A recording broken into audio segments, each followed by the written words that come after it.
ये जो सबसे पहले बताइए कि जिस तरह से आजकल आम ये धारणा मतलब बन गया है, जो आईवीएफ से जिस तरह का इलाज जो है, इसको किस तरह से सुलभ करवा रही हैं कि जिसके बच्चे नहीं हो रहे हैं, उसके घर में जो है किलकारियाँ गूँज रही हैं, तो इसके लिए क्या कर रहे हैं आप लोग? सबसे पहली चीज़ ये बताना चाहूँगी कि लोगों में ये बहुत बड़ा मिथ है कि आईवीएफ अच्छा नहीं होता है, आईवीएफ कराने से पैसे बहुत ज़्यादा खर्च होते हैं।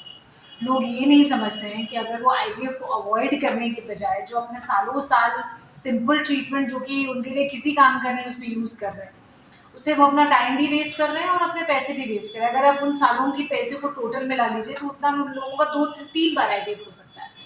लेकिन जस्ट बिकॉज़ लोगों को लगता है आईवीएफ बहुत मुश्किल है, बहुत महँगा है, वो लोग अवॉइड करते हैं। फिर एक ऐसा टाइम आता है पेशेंट्स का जब वो हमारे पास आते हैं तो हम आईवीएफ के द्वारा भी उनको कंसीव नहीं करा सकते।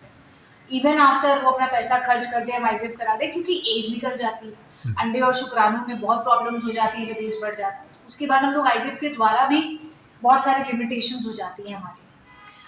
हम लोग आईवीएफ सुलभ बनाने के लिए क्या कर रहे हैं, हम लोग ने काफ़ी पैकेजेस रखे हैं यहाँ पे पेशेंट्स के लिए जो कि कम से कम खर्च में 1.5 से 1.7 लाख के बीच में पेशेंट का सब कुछ इंक्लूड हो जाए, including embryo transfer, assisted hatching, blastocyst culture. अगर हम आप हमारी फैसिलिटी देखोगे तो आपको समझ में आएगा।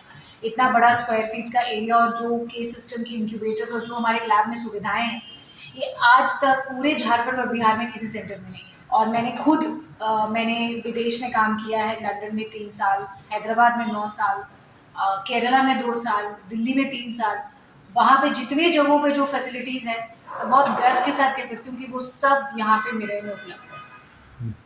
ऐसी क्या खासियत है, क्योंकि आईवीएफ सेंटर बहुत सारे हैं, मतलब झारखंड में भी और खास करके रांची में भी, जी। तो उनसे अलग आपके जो आईवीएफ सेंटर है मिलाई, ये कैसे अलग है? जैसे कि मैंने अभी आपको बताया, ये सारी चीज़ें जो हमारे लैब की क्वालिटी है, हमारा जो क्लैडिंग है ओटी का, जिस तरीके का कल्चर हम मेंटेन करके रखते हैं। एक बात लोगों को समझनी बहुत ज़रूरी है, आपका आईवीएफ का सक्सेस उतना ज़्यादा होगा जितना अच्छा आपके लैब की क्वालिटी है। क्योंकि आपके एम्ब्रियोज़ को लैब में बनना है, अगर लैब अच्छा नहीं होगा तो हम कुछ नहीं कर सकते।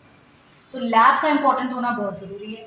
आपके डॉक्टर की क्वालिफ़िकेशन बहुत ज़रूरी है। क्या आपका डॉक्टर एक्चुअली फर्टिलिटी में स्पेशलाइज़्ड है या वो सिर्फ़ कहीं से सीख के कर रहे हैं या उनके पास प्रॉपर डिग्री है?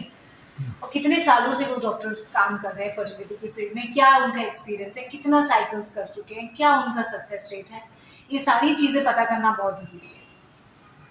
और इसके बाद ही आपको डिसाइड करना चाहिए कि आपको कौन सा आईवीएफ सेंटर में जाना है। मैम, यहाँ पे जो भी लोग आएंगे या आने वाले हैं या इसके लिए कोई विचार कर रहे हैं, प्लानिंग कर रहे हैं, जी।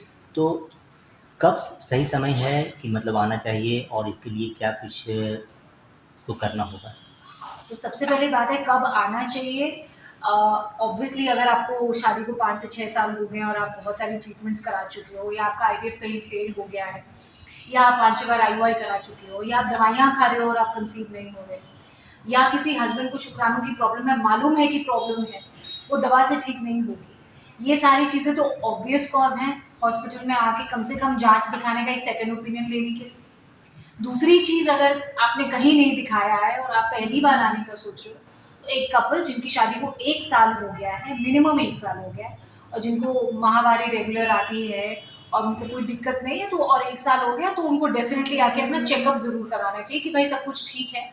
अगर सब कुछ ठीक है तो आप 6 महीने और ट्राई करिए। लेकिन अगर 1 साल से आप ट्राई करने की कोशिश कर रहे हैं और आप कंसीव नहीं कर रहे हैं तो आपको ज़रूर अपने चेकअप कराना चाहिए। शुक्राणु जाँच, फीमेल की जाँचें, ब्लड टेस्ट, अल्ट्रासाउंड, ये सारी बेसिक चीज़ें।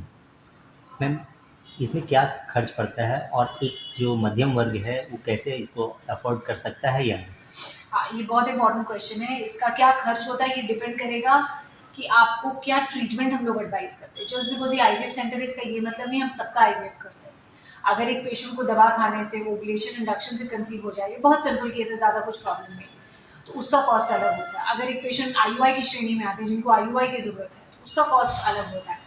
अगर एक पेशेंट को आईवीएफ की ज़रूरत है तो उसका कॉस्ट अलग होता है। तो कॉस्ट कितना होगा वो हम पेशेंट का प्रोफाइल देख के, हस्बैंड वाइफ की रिपोर्ट देखने के बाद ही बता सकते हैं। अगर आप मुझसे आईवीएफ का कॉस्ट पूछ रहे हैं तो वो 1.5 से 1.7 लाख तक होता है, including all the hidden charges. बहुत सारे सेंटर्स होते हैं जो आपको बोलेंगे हम 80,000 में कर देंगे, लेकिन जब आप जाके कराना शुरू करते हो तो आपके हिडन चार्जेस आते आते आते आते 3 से 4 लाख तक का बिल हो जाता है। तो यहाँ पे हिडन चार्जेस इंक्लूड करके हम आपको ये अमाउंट बता रहे हैं। बट हाँ, अब वो पेशेंट के प्रोफाइल पे डिपेंड करता है और कुछ ऊपर नीचे चला जाता है। अगर एक पेशेंट में इंजेक्शन कभी ज़्यादा लगे, कम लगे, तो वो एग्जैक्ट कॉस्ट तो हम लोग पेशेंट की रिपोर्ट्स देखने के बाद ही बता सकते हैं। आपके क्वेश्चन का दूसरा भाग मैंने मिस कर दिया, जो आपने पहले पूछा था कि इस मध्यम वर्ग के मध्यम लोगों वर्गीय के लिए। जी, सो मध्यम वर्ग के लोगों के लिए मैं ये बताना चाहूँगी कि मैं जब से रांची में प्रैक्टिस कर रही हूँ, 5 साल हो गए मुझे यहाँ पे।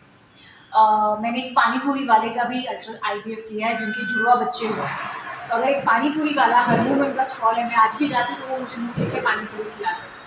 तो अगर वो करा सकते हैं तो आपको समझ आ गया कि इट्स वेरी अफोर्डेबल अगर सही तरीके से किया जाए। और हमारे पास लोन का EMI का भी ऑप्शन है, जिससे लोग उसकी भी मदद ले सकते हैं। Thank you.